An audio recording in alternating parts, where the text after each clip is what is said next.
The UUOP gang are at Universal Orlando, so we, the theme park duo, are going to school you on Universal Studios Hollywood. You're listening to episode 390 of the Unofficial Universal Orlando podcast.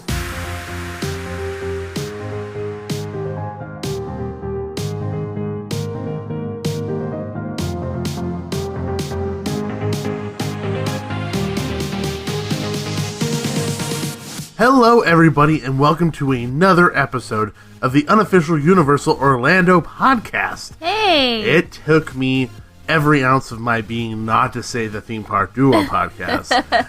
If you don't recognize our voices, that's because we're not Lee, Tracy, Darren, or Chris. Not that I could be four people.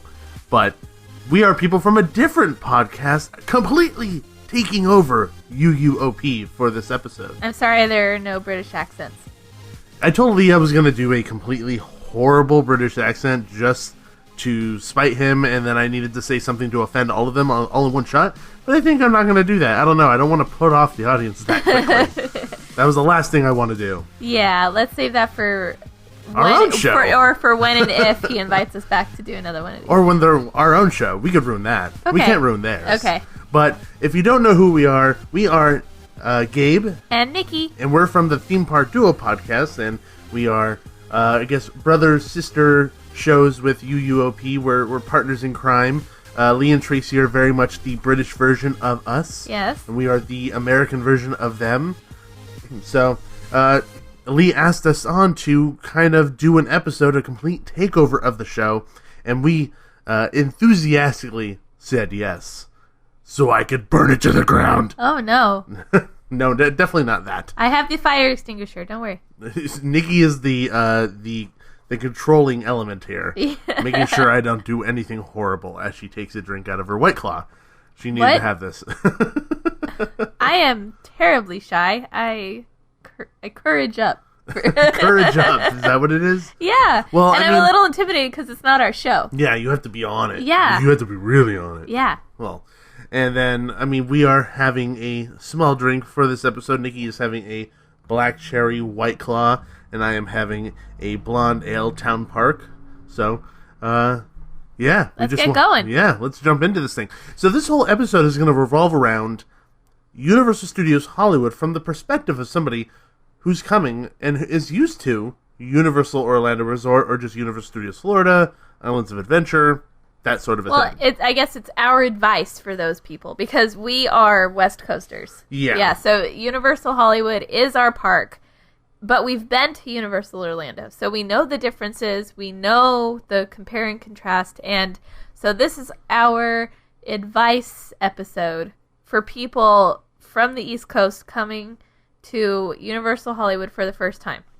Or anybody who's from anywhere across the globe who's just used to Universal Orlando Resort. All you middle of the United States people, too. That Midwest, I meant, like, in other countries, not just the Midwest. I meant the middle. Even though the Midwest could be another country if you're not used to it. Yes. But, yes, that is the episode. You mean the United States isn't just California and Florida? No, of course not. No, it's not just Anaheim and Orlando. Just not places with theme parks that are Disney/Universal? Yeah, exactly. Okay. Yeah, no, it's completely... Knott's Berry Farm is a completely different country. Yeah. That's like third world compared to these two parks. Yeah. Just joking. I love Knott's Berry Farm. A lot. Yeah. So I say that with a warm heart. But anyway, jumping into this topic, we have a list of things that we want to kind of go over as, like Nikki said, our recommendations for when you plan your trip out here. So let's start off with the first thing on our list, which I actually think this is probably one of the most important things to even think about before coming over here. Yeah. Basically, if you're used to Universal Orlando, just know that you are downsizing when you come to California. It's like switching from a house to an apartment. Yes. It's a one-day park at its best. And for someone who's used to, all of the stuff in Orlando, like Universal Hollywood has very few things on its own that aren't shared between the two. Yeah, there's a handful of things. Yeah. But most of them are, like you said, shared attractions. So when you look at them, you have Harry Potter and the Forbidden Journey, you have Minion Mayhem, you have Transformers, the Simpsons ride, all those things. And if you want to look at it from a slightly weirder perspective, you have Fast and Furious Supercharged. Although one part of that is on our studio tour, as opposed to it being its own attraction. Yeah. So, our first recommendation is Universal Hollywood is a one-day park. And if you're going to come all the way out here from anywhere in the world, if you're not local, branch out.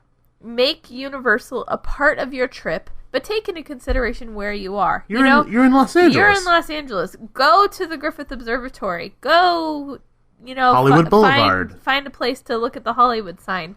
Go get a questionable tattoo in a questionable store. That is not my recommendation. That is mine. Go to Grauman's Chinese Theater. It's a little tourist trappy, but it's got its charm.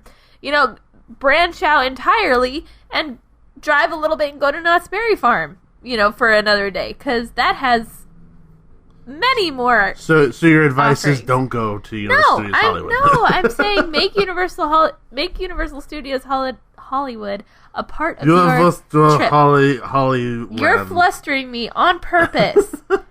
Okay, you know what I'm trying to say, audience. Yeah, I would say exactly what Nikki said is kind of take into account where you are. I think if you want to take your time at the park, you could stretch it out into 2 days. You really could, but you would end up having some repeat things. You would have to go kind of slow, because I do assume that a lot of people who are going to be coming over from another state or another country are probably going to shell out the money to have Express. Yep. So when you have Express, you're going to go through all these things very, very, very quickly. Oh, yeah. So, I guess it kind of gives them a little bit more time to kind of appreciate the smaller things of the park, which is something that we necessarily didn't get to do when we were visiting Universal Studios Florida. We were kind of just going so quickly and going through it all that we never really stopped and just kind of, I guess, quote, smelled the roses in a way. We couldn't. That's something that I think you kind of have to be local or go several times to experience. We've only been once, kind of twice. Oh, there's another attraction that I realized that they don't have. What? We're going to be talking about that coming up very, very soon. But Kung Fu Panda, they don't have Kung Fu Panda. Yeah. So that's another one. That's a fun They still have show. Shrek. Yeah. Sorry, I apologize. Oh, yeah. I don't know why I bowed. No one gets to me bow, but I bowed.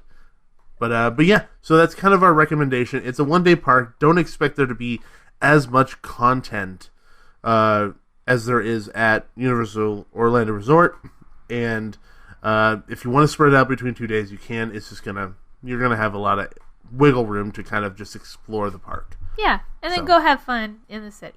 Yeah, and then our second one is just have realistic expectations, because it is a smaller park. It is very different. The layout is extremely different. One good thing is that it is smaller and your feet won't completely kill you at the end of the day.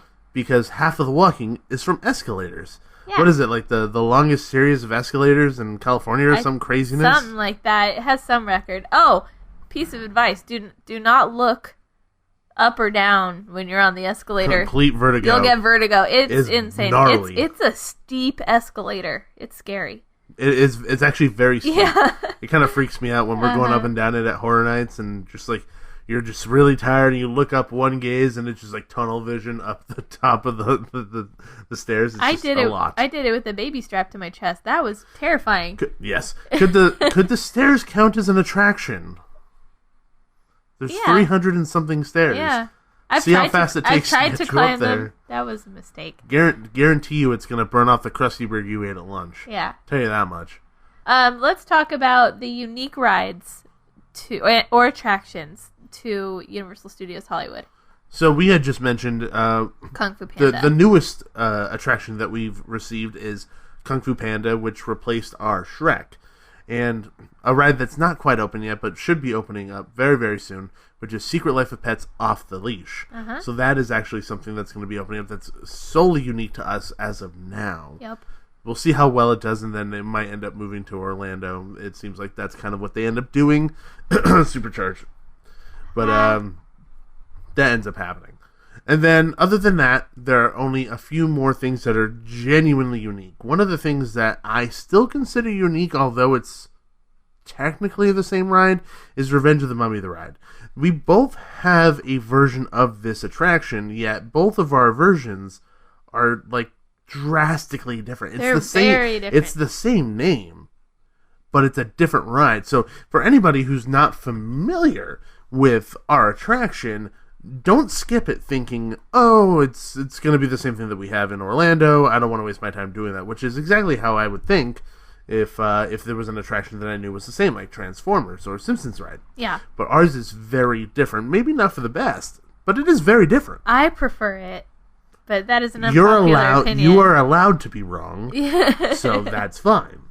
But ours is much shorter. There is a bigger significant play in when it goes backwards. Yeah. The launch isn't uphill. It isn't like over a dip. There's just less space, so they had to be creative in how they kind of worked with things. It's very, very different. There's no Brendan Fraser screaming for his coffee or anything, which kind of makes me sad because I kind of want to see that a little bit. But there's none of that. They play it off like it's a real curse, but then they still clap, which is confusing. Yeah, that's just a universal thing. Very much so. But I would definitely check out The Mummy, even though it has a similar name. Know that it is a different attraction completely. Another attraction that actually opened up pretty recently is Jurassic World. Now, Jurassic Park is still open over at Islands of Adventure. I believe right now it's actually down for some refurbishments. But we got the revamp, and it is pretty different. Yeah, it is. I like it a lot. I thought I was going to be very, bitter because, I love Jurassic Park so much. But it's really cool what they did, and the additions that they did with, the water dinosaur and then just the kind of changes they did in the last room before the drop. I really like it. I keep going back and forth. There's a part of me that is still very much in love with the older aesthetic of the browns, yellows, and reds of Jurassic Park, and hearing the theme associated with that, and seeing the Jeep, and seeing the T-Rex, and Jeep just that never kind worked. of, yeah, pretty much, and just having the gates kind of open and being this kind of awe-inspiring moment of seeing all the Ultrasaurs, with their long necks kind of standing up. Uh-huh. That was a very cinematic, and it's fitting, it's cinematic in a movie theme park here. Yeah. Cinematic opening to an attraction, arguably one of the best that you could find. Yeah. And they got rid of that. I mean, the tunnel scene with the Mosasaurus is very, very cool. It's not as grand, though. It definitely isn't. Yeah, it's not as awe-inspiring. It's something about it just being enclosed, which to me kind of takes away a little bit from the grandness of it. Even though the screens are huge, even though the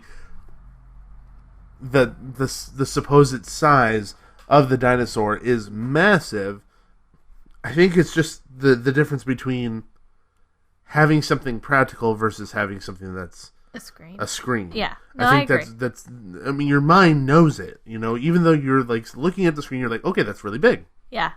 And it's also your mind just knows. not as pretty. It's subconscious. Yeah. It's also not as pretty, for sure. I would agree with that. As long as as soon as you get out of that tunnel, it becomes very similar. Nothing really has changed till really you get to the Predator Cove. Yeah. So, which, be forewarned, is very bloody. Yeah. if you just keep looking to the right, you'll be fine. But as soon as you look to the left, you just see mangled corpses of pterodons and stuff, and they're just mangled and torn to bits and blood everywhere. It's actually quite violent. It is. Yeah, you were shocked the first time you wrote it. Well, yeah, I looked over to the freaking Texas Chainsaw Massacre over there to my left, Who let out the Velociraptor with the chainsaw? What's going on over there? It's just weird. They should have had water effects shooting out of those dinosaurs, it's blood. Oh, yeah. Shooting with blood, That'd be funny. Or just put a fire effect there for no reason whatsoever. That's the one thing missing from that Jurassic World is fire. Yeah. You have giant dinosaur animatronics, you have screens, and you have water. There's just no fire. Yeah, the Indominus Rex could have cut a gas main or something. Yeah, cut a gas main? Yeah. Yeah, that would work. That would have been cool. Yeah. But anyway, so that is another unique attraction to Universal Studios Hollywood. And for me, I don't know about you, arguably, outside of the last thing we're going to be talking about, is probably the coolest and most near and dear to my heart. I agree. Attraction that's unique to Universal Studios Hollywood, and that is Waterworld. Waterworld! So I see this show every single time I go to the park. Yeah. It never changes, but it also never gets old. Yeah. Which is weird. That doesn't happen often. And, it's almost like lightning in a bottle when it comes to that kind of stuff, because usually when you have a show, kind of like if you have like special effects stage show, yeah, that gets boring. Even though the gimmicks are fun. Yeah, I can only see that like once a year. Yeah, but it gets boring. Yeah. Waterworld never gets boring. No. And half of that is just the talent that they have in there, because you're sitting there waiting for it to start, and they have guys out there like hyping up the audience, and they're doing funny things, and sometimes they switch it up and do different stuff, and and it's great seeing the actors' interpretation of something we've seen so many times. And there's certain stuff, of course, the technical stuff that they can't change, but they change it up every once in a while. Yeah, it's the kind of how they interact with the audience or how they say a line. Yeah. A lot of that could really change the experience, and you're totally right. Yeah. And a small little clue for people who haven't been to this park. There are seats, and they tell you if you're sitting in this colored seat, you will get wet.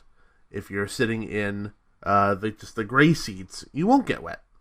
If you're like, oh yeah, I'll sit in the wet seats, that's fine. I probably won't get that wet. Or like a last row of the wet seats. Last row of the wet seats. No, you're going to, yeah. And they will make sure that you're going to get wet. That's the thing. Yeah. Is that I've seen these guys take buckets of water, walk into the crowd, go to the last row, and just choose somebody and dump water on their head. If you sit in that green seat, you are in for it. I'm not going to lie. I've sat in the row behind that row, and I've gotten soaked. Oh, yeah. It's because they have these jet skis that come out, and they fling their tails, and they just shoot a giant wave of water. Yeah. It's a little intimidating, because you're like, oh yeah, I'm going to get a little wet, and then you get completely drenched to the bone. Which, on a hot day, is fine. Hey, ain't bad. By the way, never, ever volunteer for anything with these guys. They are during the pre-show, they are kind of the inhabitants of the atoll, and they kind of do this bit where they kind of have the crowds chant against each other. Oh, they'll choose somebody in the crowd and just completely soak them. They kind of have those pump water guns, you know what I'm talking about? Yeah. Where you had it they were like pool toys as a kid. Yeah. It was like a clear tube with two handles, and you just suck the water into it, and you press it down, and it shoots a giant stream of water at someone. And they have these great, really fantastic gags that they'll do, where they'll shoot somebody, and then they'll try to get them to come up and hand them one of those guns, and it'll be empty. So when they try to do it, it's empty, and then they get sprayed from both sides, and everybody yells and cheers and hoops and hollers.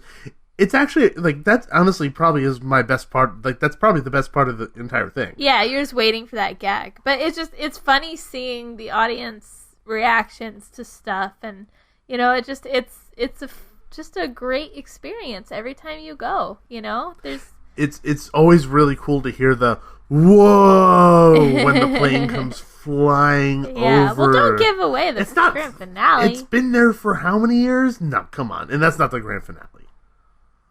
We've also done an episode on it. It's no spoilers. That's true. We did it. But this isn't our show. So what? These people don't listen to our show. Lee and Tracy know what it is. They've talked about Waterworld on the show. That's Chris true. and Darren know what it is. That's true. Well, dumb. Well, listeners, go back and listen to Theme Park Duo episode on Waterworld. I'm plugging our own show right now. Shameless plug. No, it is. But it's good information. And we interviewed two of the stunt people for the show. So they talked about, behind the scenes stuff, and it was super cool. So go back and listen to our Waterworld episode. Super fun. Yeah, we actually interviewed the guy who does the giant high dive at the very end of the show. And the girl. The only girl. He's completely on fire, and he just to kind of give you a little tidbit of information that he was able to share with us.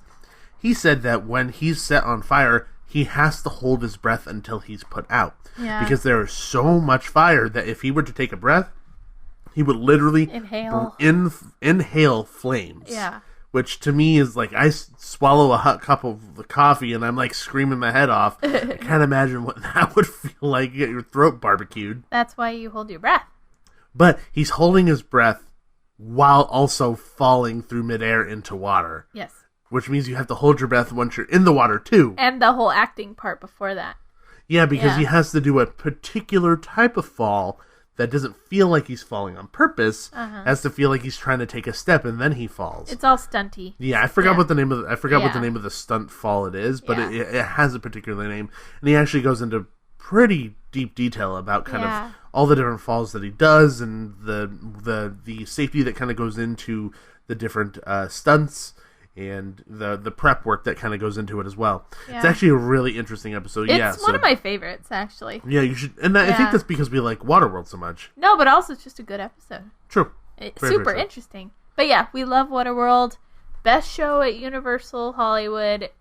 Definitely go see it. Mm-hmm. And then the last unique attraction that we can talk about here is the tram. Of course. Universal Studios Hollywood started off as a working studio first. It was never supposed to be a theme park. It still is a working studio. Yeah, it still very much is. So I think that's also another reason why it is what it is in comparison to Universal Studios Florida, where they built the park, but they also built sound stages for them to film. So it was kind of built with a dual idea of utilizing it in different ways. And Universal Studios Hollywood, it was very much an afterthought for a theme park. Yeah. You know, back in the days when they would film silent movies, they would have people come onto the lot and charge them, like 5 cents or something, and they would stand there and watch them film silent movies because it was a silent movie. It didn't matter if people were talking. They just would shoot what they needed to shoot and get it done. I think slowly but surely, and I don't quite know the history portion of this very well, which actually would be an interesting history episode. Yeah. But slowly but surely ended up turning into a theme park. Which is the reason why we have the escalators in the first place, because, you know, studios were built in the side of mountains for sound and things like that. So we have the escalators because of that reason. You know, our park is definitely it's like floor 1 and floor 2. Yeah. You know what I mean? And then the tram could be, all intents and purposes, floor 3 because it goes all the way out into the back lot. Oh, I thought of another tip. What? Oh, okay. So do you want me to put it on the list, or do you want to just bring it up now? I'm just bringing it up now. Be aware that the lower lot does not open at the same time as the park. You know? Yeah, that's actually important. Because sometimes we have a game plan, especially when Jurassic World was opening, we're like, okay, we're going to get to the park at opening, we're going to rush down to the lower lot and get on Jurassic World, you know? And then we get there at opening, we're at the gate, we get in the park, we get to the top of the escalator, and it doesn't open for another hour. I believe we have a vlog of that moment actually happening. We do. Aaron was asleep on my chest in the baby carrier, and we're just waiting there for an hour at the top of the escalator. So be aware that the lower lot does not open at the same time. So go with the game plan of doing stuff on the upper lot first. You know, do Hogsmeade, do the Simpsons ride, you know, do Secret Life of Pets. Get some of that stuff out of the way before the lower lot opens. Good. That's actually a very good one. I actually forgot about that completely. Yeah, I forgot about that. I still forget about that every time I go. Yeah. So the tram is actually a very fun actual attraction on its own. It takes up to an hour to actually do. It's like 45 minutes to an hour. Yeah, and then the line, yeah. What? What about the line? Well, the actual tour is usually around 45 minutes. Yeah, it's like 45 to an hour. It depends on if you stop, because there's actually filming going on on the back lot. So sometimes you actually have to stop. Yeah. And they'll tell you, hey guys, you just don't talk for a little bit. We have to stay quiet. They're shooting right now. Once they're done shooting, we'll let you know when you can talk again, and then we'll keep going on with the tour. And then sometimes it's a little shorter because they have to cut stuff out because people are filming in there. Yeah, exactly. You know, there's this street that's famously known as the Desperate Housewives Street because that's where they filmed it. Or the Munsters, or the street where they filmed The Burbs with Tom Hanks. Yeah, but all I was trying to say was that I was just saying because it's cool to hear what else was shot there. Yeah, but all I was saying is that sometimes they're filming on that street, so it's cut out of the tram tour, and so they can't drive down there. So, you know, sometimes stuff is cut out, which makes it a tiny bit shorter too. So. Yeah, we the last time we went on the tram tour, they actually cut out all of the New York sets. Yeah. We didn't go on them at all, and that was because they were shooting a Super Bowl commercial. Uh-huh. So you never know who you're going to see. I did see Nicolas Cage on the tram tour once. That was the only celebrity sighting that I've had. I don't think I've seen anyone. There is a famous story of Jim Carrey dressed as the mom from Psycho, jumping out of bushes and scaring the trams. Oh, yeah. Yeah. Yeah, I mean, like, if I were a famous person, like, that level famous... Oh, I would totally... And I was on the lot, I would totally F with people. Yeah. Totally mess with people. That would be a lot of fun. There was one time that, just recently, we were going for the opening of Jurassic World, and we had to park in the parking structure that's usually for employees. And we had to walk through the back lot while Universal was still open and the tram tours were still going on. And it was so funny because you and I were walking like just down the side of a soundstage and a tram comes next to us and they're all looking at us and some of them are like taking pictures and I'm like, dude, I'm nobody. Like it was really funny. in that moment, I actually had forgotten that you've never had that experience No, before. well, you're used to it. Like you're used to it. But for me, that was the first time that's ever happened to me. I wasn't trying to say that as like I'm a big deal. That's not what I meant. I'm an editor. I'm in the entertainment industry. I go in the backlot all the time. No, that was the first time that I've ever been on the other side of the tram. It's a cool feeling. No, it's super cool. It's a really cool feeling. Yeah. So the tram itself has a lot of parts to it. You know, it isn't just hey, we're going to go check out these sets. There's a lot of entertainment portions of it as well. You have King Kong 363D. You have Earthquake. Earthquake was closed when I went. You have Fast and Furious Supercharged. They film in Earthquake all the time still.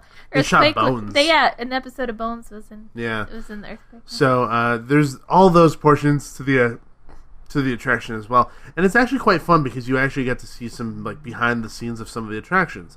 So like you see the backside of Jurassic World, like the main entrance, like the big Mosasaurus tank, like you see that. You actually get to see people actually working on set, and I would say that if you're going on a weekday, you have a better chance of catching somebody who's famous because most of the time, if you're going like on a Friday, Saturday, or Sunday, nobody's there. But if you have Monday through Thursday, that is a good chance of actually catching anybody. Yep. You know, so the tram is just very unique and very different. It's such a huge part of the history of Universal Studios Hollywood that it would be a complete horrible situation if you were to miss it, because it is like the top most unique thing you could find. Like they're not going to recreate the tram, even though they tried at Universal Studios Florida. They tried to recreate it, but you'll never find this type of thing ever again. And ride it while you can, because who knows what the future holds. Not that I know of any information where they're going to get rid of it, but you know, there were rumors swirling that they're like, we're going to charge separate for the studio tour. Yeah, no, they're not going to do that. Don't do that. That's like the worst idea known to man. Don't ever, ever, ever, ever do that. Yeah, so basically, top priorities is tram tour and Waterworld. And everything else is fun. Pretty much. Yeah. And then our next kind of tip is do your research on the food. Because there's not that much of it. Well, it's like just inevitably because the park is smaller. Yeah. There's less options. And there are familiar options that you'll find. You know, you'll find Krusty Burger, you'll find 3 Broomsticks, things like that. But then there's going to be really unique different choices, like the Jurassic, what is it called? Jurassic Cafe? What is it called? Yeah, Jurassic... It used to be Jurassic Cafe. Yeah, it's the restaurant right next to Jurassic World. It's like it's Jurassic right next something. To Isla Nublar. It's making me really mad. Yeah, and there's a bar down by Jurassic World now, too. Yeah. Yeah. Isla Nublar. Isla Nublar. So, that is actually, that has like a lot of unique food items there. A lot of fish items, which is actually kind of cool. And you would think like, fish, other than like a beer battered fish. No, it's good. You question it a little bit. But the actual quality of the food is so much higher than most of the other food offerings. Yeah, I would say, personal opinion, but also probably, majority of people may agree with me. If I was going to Universal, I would choose to eat at either 3 Broomsticks or that Jurassic World Cafe down there. I would 100% agree with you. My third option would be Krusty Burger, because I actually think the burgers at Krusty Burger are actually genuinely good. They're good. The fries are good. That's just a decent, theme park fare, and it's good. Cletus's Chicken Shack isn't that bad either. It's not but bad I would either. Still choose. They have like a waffle fried chicken sandwich, which is really good. I would still choose a Krusty Burger or like the Clogger over that. Yeah. The Clogger. That's such a crazy name. Stupid name. I get their veggie burger. Yeah, and you like good. it. Yeah. You really like it. That's good. Veggie section. There's not been a veggie section in a long time. I blame Tracy. Hardcore. She needs to get back on that horse and ride that horse into the veggie oblivion. Oh my god. And figure everything out. Sounds violent. I don't know what the veggie oblivion is. I really don't. I have no idea what the hell the veggie oblivion is. But she needs to figure it out and go there and have a veggie section again. It needs to happen. So, definitely do your research when it comes to the food options. I know Lee and Tracy don't really like Three Broomsticks because it isn't traditional British food. But if you were to, just good theme park food, though. Yeah, if you were to take if somebody said this is traditional bangers and mash, and just say, hey, here's sausages with mashed potatoes. That's damn freaking good, sausages and mashed potatoes. Yeah. Really freaking good. And you know what? I've been to Ireland. I know what fish and chips is, but this is good theme park fish and chips, Yeah, it's not bad. It's definitely a step up from most of the places in Universal Studios that's serving up the typical theme park fare. And you get butterbeer. Yeah. Yeah. Yeah, why would you skip butterbeer? Yeah. Get your nice little mug. Yeah, butterbeer. Hot butterbeer. Year round. Oh my god, that's one big plus for Universal Hollywood. Year round hot butterbeer. Done. Yeah, I don't think Tracy doesn't like butterbeer. Is Tracy the sole decider of what everyone else likes? On their show, kinda. I am saying that's a big plus for Universal Hollywood. Nikki just raised her hand. I am not Tracy. She was gonna hit me. I was not. I'm scared. I was not. Moving on. No, that's a big deal. That's a big plus. No, you're right. Hot butterbeer is my favorite butterbeer. You didn't even acknowledge me that's a big bonus that we have hot butterbeer year round, even when it's 110 degrees. You are correct. Yeah, hot butterbeer, shot of whiskey, fish and chips. Boom, perfect day. Fire whiskey in the hot butterbeer. That was implied. No, it wasn't at all.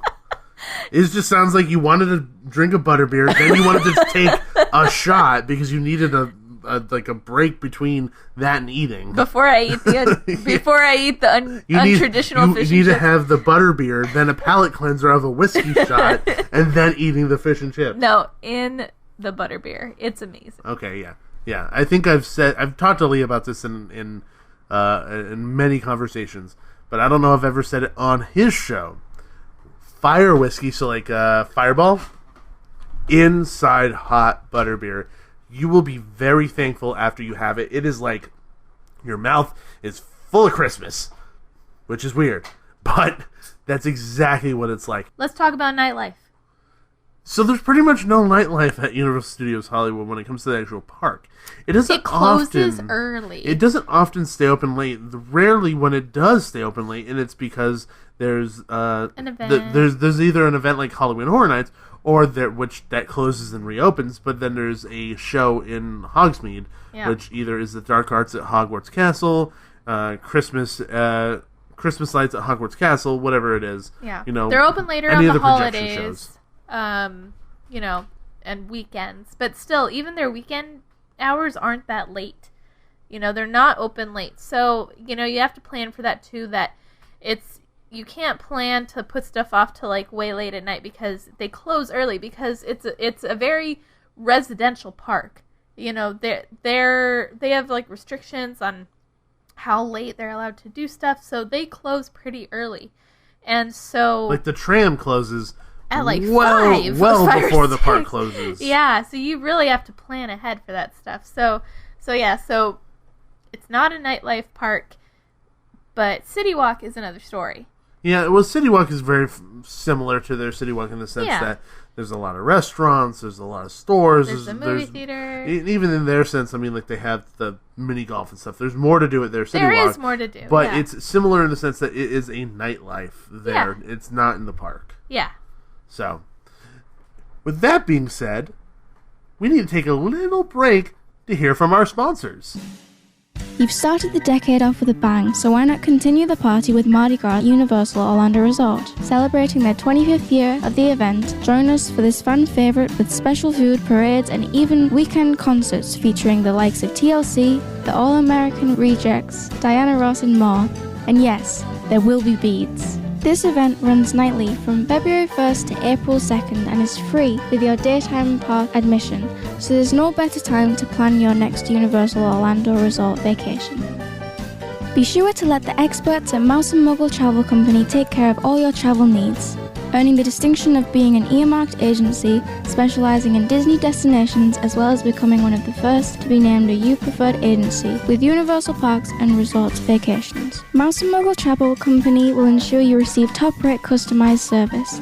Just visit mouseandmuggle.com to fill out a non-obligation quote request, or send your request to info@mouseandmuggle.com. Their team can take care of you no matter where in the world you go. With a flick of their wand and a little bit of pixie dust, the process will be so seamless. Some might even say it's simply magical.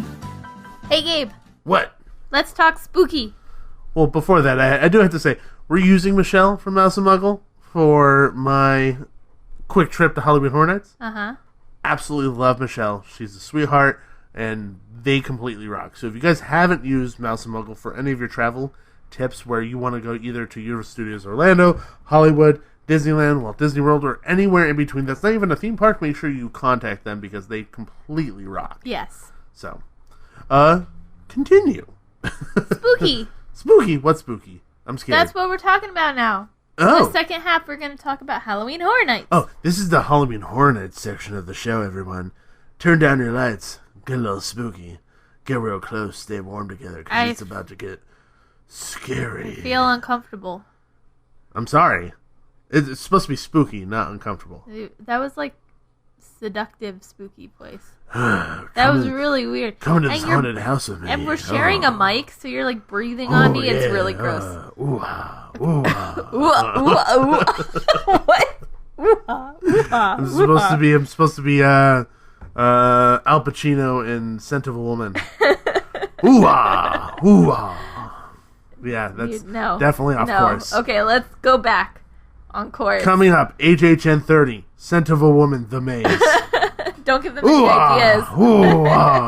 It's nothing worse than Billie Eilish Maze. Yeah. Moving forward. Yeah. So we're going to talk a little bit about how Halloween Horror Nights works at Universal Studios Hollywood. Now, we've gone to Halloween Horror Nights 27 out over in Universal Studios Florida, and it was so different. It was also a breath of fresh air. Halloween Horror Nights here in Hollywood is very different than out there in the sense of kind of how it operates and the amount of original mazes, things like that. So we kind of wanted to go over a little bit about those differences so that if you are coming here for Halloween Horror Nights, just to kind of get that experience, these are things to kind of look out for. Yeah. So the first thing that we have on the list is the amount of houses is similar, but the crowds are going to be crazy more insane just simply because of the footprint. Yeah. It's a lot fit into a small space. Yeah, and, unlike your park, Universal Studios Florida, there are sound stages that you're building stuff in. We're not really building things in sound stages until, the last 5 years? Yeah. Where Alien vs. Predator or Black Sabbath 13 in 3D, I believe those things were in sound stages, but, most of the stuff is built outside in an extended queue of, Jurassic Park or in the queue of Waterworld, backstage, there's a lot of things like that. So the footprint is just not the same. Really look at the map and figure out where everything is. The strategy of going to the maze that's in the farthest part of the park first is still the same strategy. Yeah. That doesn't change. The experience changes because of the layout, like we've already talked about. It's on 2 different levels. And just the crowds. Yeah, the crowds are just... They feel worse. I feel like they are worse. I feel like no matter when you go, you're going to have crazy waits, except for maybe 1 or 2 days early in the season. It's like either you're going the last 2 nights of the season and you could go on everything without a front... Yeah, without an express, literally November 1st or super early in the season, you could go on with everything without express. Yeah. But I would suggest if you're coming out here, if you're shilling at the money to come all the way out here, get express, if not do a VIP tour to get everything done. Yes. Because you don't want to come all the way out here and not finish everything. Because even though you may have similar IPs, if you would have Killer Clowns, it's completely different creative teams working on these things, so you're going to want to experience everything, even though it's the same IP. So that's kind of one big thing for us. Another thing on this list is there's less original houses and there's a much bigger focus on IP. Yeah, I feel like Universal Hollywood HHN is just starting to get into the IP. Or not IP, sorry, the original houses. I mean, they've had original in the past, but not, it just has never been overly consistent. Yeah, not consistent. It's not every year. Like, I think if my memory serves, it was like La Llorona in 2012, then El Cucuy somewhere around 2016, 2017. There was definitely a different original house that appeared before those. Yeah. I just can't recall what it is off the top of my head. Yeah. I know that that House of a Thousand Corpses showed up before the movie came out, so who knows if that's considered original too? I don't think that's considered because they do a lot of trailer mazes. Like, but this is Crimson before. Peak, This is Dracula, before. This is before the movie came out. Period. Like, it wasn't before made. It was even an idea. It was an idea, but it was never a trailer or filmed or anything. Yeah. So that was kind of how all that started. I have an issue with trailer mazes. Yeah, I don't like trailer mazes either. Even though Crimson Peak was gorgeous. Crimson Peak was amazing. It was absolutely beautiful. But it was like scene by scene the trailer. Yeah, pretty much. And the same thing with Dracula. Same thing with Exorcist. Terrible. It was the forbidden trailer version. You know, that was his inspiration, which is the reason we have all the strobe scenes in between, you know, the bedrooms. Yeah. So you either loved Exorcist or you hated Exorcist. But we're getting into a whole slew. That's a bigger conversation. We're getting into a whole slew of like side topics. There are less original mazes than they are to IP mazes. Last year, I think we had 2 original mazes or 3 original mazes or something. Pandora's Box. Pandora's Box, Holidays in Hell. Holidays in Hell. I think that's it, actually. Yeah. Yeah. So we had 2 out of the 10 mazes that were original. So go in knowing that you're not going to get that kind of stuff. But I do have to say, similar to Universal Studios Florida, original mazes end up usually being better. We really liked them. Higher on our list when it comes to the mazes. Yeah. Not always the case. Definitely not always the case. But I tend to like them more. Yeah, we do. So, next, Nikki? Next is when they have it. They didn't have it last year. Who knows what the future We got holds. 2 extra mazes because of it. We did get 2 extra mazes. The jury is out on whether or not it made a big enough impact. Yeah. So what we were talking about is Terror Tramp, which to me is the reason to go to Halloween Horror Nights. The reason to go to Halloween Horror Nights Hollywood is the Terror Tram, and I was so devastated when I heard that last year they were getting rid of it in order to put 2 mazes in their queue. Now those 2 mazes, Pandora's Box and Us, were amazing. So they kind of lessened the sadness a little bit. But Us is the maze that made me scream the loudest. Yeah, no, it gave me one of the biggest scares of the night too. And it's just, and I love the movie. You know, I love the maze. But I did miss the tram tour. I miss, riding on the tram, getting to get off and walk on the back lot, through the War of the Worlds crashed plane set, through Seuss, the How the Grinch Stole Christmas set, in front of the freaking Bates Motel. Oh my god! In front of the Psycho House. Come on, how is that not like incredible? Just, oh my god, it's amazing. That is the huge reason why I was sad when it wasn't around either. Yeah. To me that even though the themes for Terror Tram haven't been the best, even though the scares on the Terror Tram are few and far between, it's the novelty. It's the novelty of getting off of the tram where you don't normally walk, and you get to have that type of experience. And to me, that is far more worth it than the scares. That is worth the price of admission to me. At least the first or second very time. Unique thing. After the years you get jaded, you're like, okay, Bates Motel. But that first and second time I did that, I was like, oh my god, oh my god, oh my god, I'm right here. Oh, Tom Cruise walked right, it's like that type of feeling, So that is amazing to me, and for first timers, I can't even imagine, know. So I'm sad that it was gone last year. I hope they bring it back and updo it in the future, and find a good theme for it. Updo it. Do it up. Whatever. I just, I hope they find a theme that suits it well, because I think that's the biggest struggle they have. No, I completely agree, and I think there's been successes in the past, complete failures in the past as well. I think the heyday for me was when Walking Dead was super popular, because Walking Dead was like such a good fit, because it's like that's where you don't want to be enclosed in walls in a building when you're like thinking about The Walking Dead. You want to be out in the wilderness, you want to be out in this like post-apocalyptic plane crash, like some real happened here, like, oh my god, there's zombies, it's like that to me fits so well. And it's not that you particularly love the Walking Dead IP, it's just the zombies fit that atmosphere of walking and being on your own out in the open.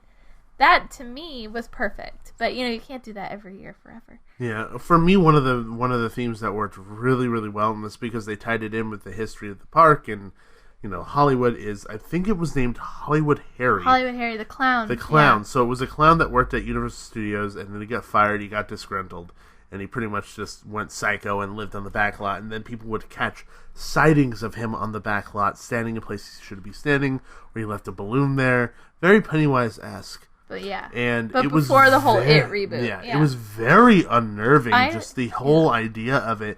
So each one of the sections of the tram were kind of different vignettes of things that a clown would like. Yeah. But just the idea of Hollywood Harry and like kind of releasing videos out into the world, like, oh, what's that over there? I caught something, and like almost found footage-y type stuff was really fun. And they did Hollywood Harry 2 years, I think. Did they? I think they did. And I remember the first year being like, oh my god, this is so smart. They have like this whole backstory, and I remember they even released stuff before Halloween Horror Nights even opened, like, who is Hollywood Harry, and all these things, and then they had this whole like little backstory playing while you were still on the tram, and I thought it was so smart and so clever, and I loved it that year. But then I remember they brought it back the next year, like Return of Hollywood Harry or something, and I was like, okay, it just wasn't as good. Yeah, no, you have to keep it fresh, Yeah, with the tram, it can't be the same thing over and over and over. Yeah.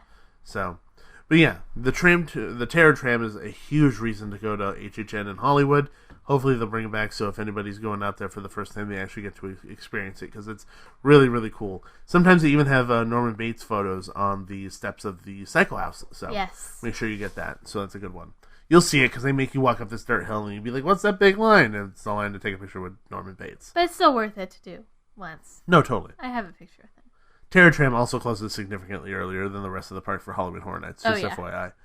And then another big plus for Halloween Horror Nights here in Hollywood is that they actually put mazes on the back lot. So the same stuff that we were just talking about with the Terror Tram and saying, like, oh, we get to walk on all these sets. You actually get to walk around the sets regardless of the Terror Tram, because they put mazes on the back lot. Yep. All in the New York sets, because they actually put scare zones back there, and they put 3 houses back there. Air quotes, scare zone. Air quotes, scare zone. But 3 houses back there, and you get to actually see the sets, walk around on the fake grass, and see the facades, walk up next to it, and actually touch it. That's really close to where Back to the Future was filmed. That's really close to where like Big Fat Liar was filmed. Bruce Almighty. I mean, like countless movies were filmed back there. And just knowing that you're stepping in areas where these historic films have taken place is pretty freaking cool. Oh yeah, I'm still in awe. And I think they've done that for like what, 3 or 4 years now. They've done it for a while. 4 now, years, yeah. maybe. I don't know, but they've done it. They've definitely done it for a while. Yeah, and I still get like feelings when you go down there. It's like it's so cool, and I feel like last year, or the year before, they did this cool thing where they did like projections in the windows, so it looks like things are happening up there, like someone's getting murdered, or someone's like peeking out. That actually happened. That was real. Someone actually got murdered. Yeah. I totally don't believe you. There was fire effects. Yeah. So I mean, I think that's super cool. So and it's fun being back there, and I think they could.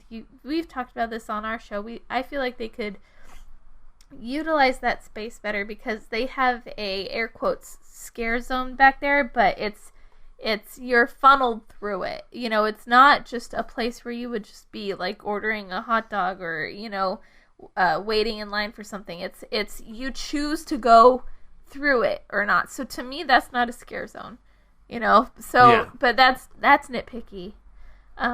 And when it's super duper duper crowded, it's not even worth going through because you're a sardine. It's the mass of humanity walking through really tight you passages. Can't even get scared because you can't find the scare actors. Honestly, the monsters can't go through the crowd, so they just kind of stand on the edge going, "Hey!" Yeah, so it's totally not worth it. I personally don't even think that if you don't do it right, don't do it at all. I don't think that should be there.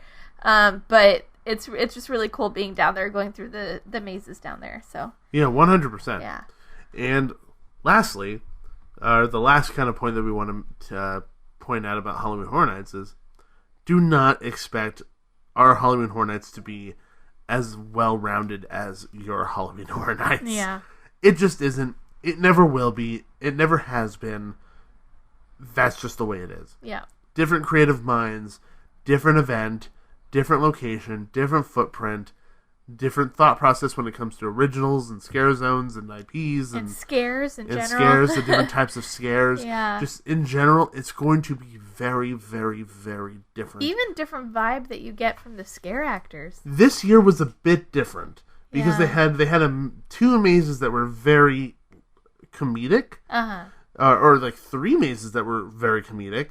So the vibe of the entire event kind of changed, which was kind of nice. Yeah.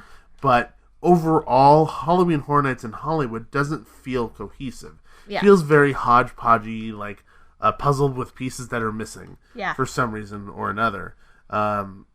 Universal Studios Florida definitely feels like a much more cohesive, well thought out plan. That being, I'm assuming, because they have a lot more to work with, more money, more area. There's a lot of things to play with. But regardless, don't come into Halloween Horror Nights here and expect like the same level of well-roundedness when it comes to the event. It's going to be very, very different. Not worse, just different. Yeah. Also, if you're here during that time of year, go over to Not Scary Farm. That's not a suggestion. That's literally telling them to leave.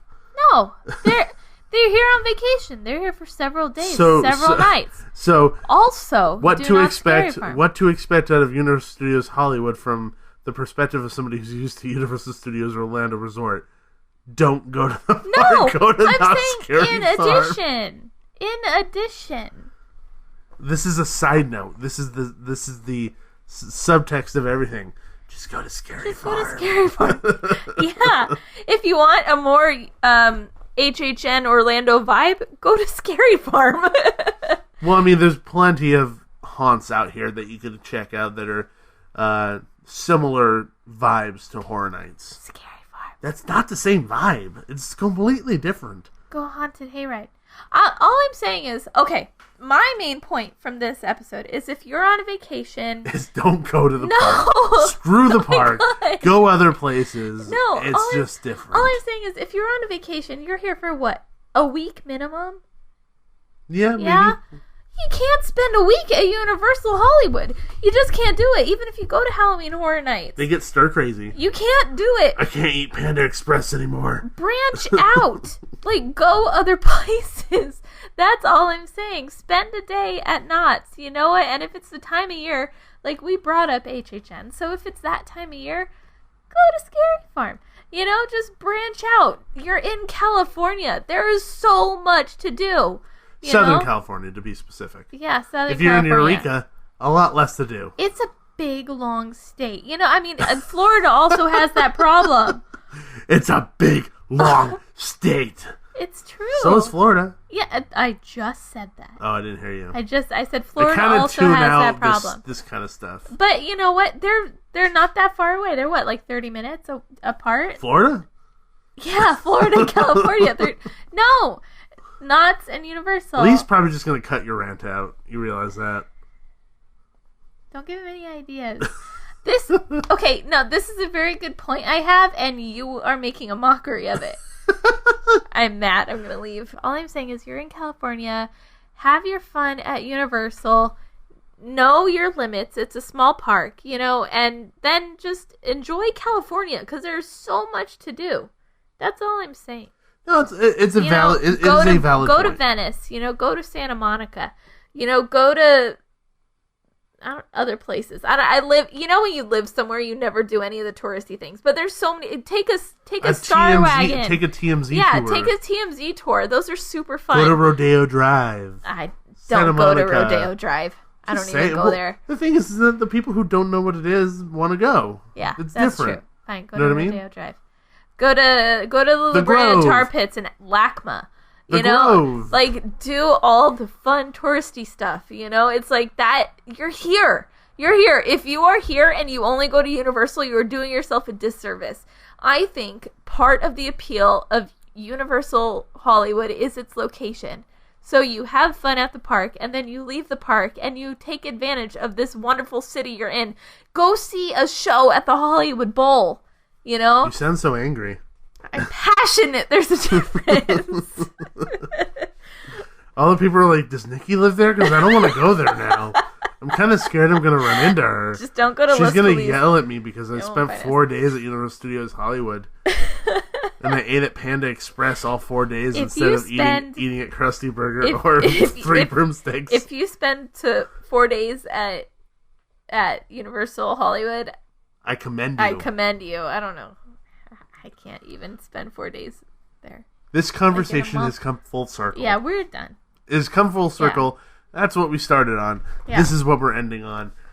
We hope that if you are planning a trip out here to Universal Studios Hollywood, this information can help you out in your planning of your trip, with your itinerary of what you're actually going to do when you're here, what you're not going to do. Truly hope that it helps out. And hopefully you were entertained by this drastically different episode of UUOP, where we completely took it over. Lee and Tracy have to return the favor. Oh yeah, Lee and Tracy will be on our show taking it over, bringing a little bit more class to it. Well, maybe not. Who knows? It depends on what they do. But we want to thank Lee and Tracy, Darren and Chris very, very much for having us on the show and having us completely take over the show. We've been on the show before with Lee and Tracy. Yep. Unfortunately, we've actually never been able to record with Darren or Chris. I definitely want to do that at some point. Either them come on our show or us go on the show and we time it out. Yeah. Working out. But eventually I do want that to happen. So, huge thank you to you guys. We actually love your show. We love UUOP. We're fans ourselves. We love hearing your guys' perspective. We love hearing all the wackiness that comes from all four of you. So we're fans of the show. We appreciate the show and the hard work that you put into it. So now have fun editing us, Lee. Sorry, don't cut me out, please. Let's see if he listens to the entire thing, because if he listens to the entire thing, he's going to have to bleep me out right now. Oh my God. So either he's going to bleep that out or just completely cut it out. Oh, man. So, anyway, if you guys want to listen to more of this nonsense of us, make sure you check us out on our podcast, which is the Theme Park Duo Podcast. You can find us on Apple Podcasts, Stitcher, or other podcatcher apps of your choice. And we talk not just Universal Studios Hollywood or Universal Studios Orlando Resort, but we talk everything. Yeah. Haunts, conventions, parks in the Midwest, roller coasters, dark rides, literally everything under the sun when it comes to themed entertainment. Even interactive horror experiences, interactive theater, things like that. So we have quite a plethora of different topics that we end up covering. So if you want to check us out, like I said, our name is The Theme Park Duo. Gabe and Nikki, and hopefully we'll have a few more listeners checking us out. Yeah. So. Also, we're on all social media. Yeah. Facebook, Instagram, Twitter, Theme Park Duo. Yeah, pretty much. Yeah. We just hit 1,000 followers on Instagram. Yay! That's a lot. Yeah. And that's no small feat for us, but for some people it's like, oh, it's like 34,000. It's like, yeah, but I have 1,000, and that was a lot of hard work. Rant. Literally, someone at work, I was like, oh, we just hit 1,000 followers on Twitter. They're like, oh, did you just, or on Instagram, they're like, oh, did you just start Instagram? I was like, no, dude. It's like, we've had it for years. Give me a break. It's hard. It is. Anyway, hopefully you had a good time listening to us. Hopefully it's helped out. And until next time, talk to you later, you guys. Bye. Bye. Cut. print. That's a wrap for another episode of the Unofficial Universal Orlando podcast. Never miss a show by subscribing on Apple Podcasts and leave us a rating and review while you're there. Not an Apple user? You can listen on Stitcher, Spotify, YouTube, iHeartRadio, or your podcatcher of choice. Email us any questions or comments to podcast@uuopodcast.com. Follow us on Facebook, Twitter, Google+, YouTube, Instagram, and Pinterest. Just search UUO Podcast. Keep up with the latest news, rumors, and updates on our blog at uuopodcast.com. Thanks for listening. See you next week.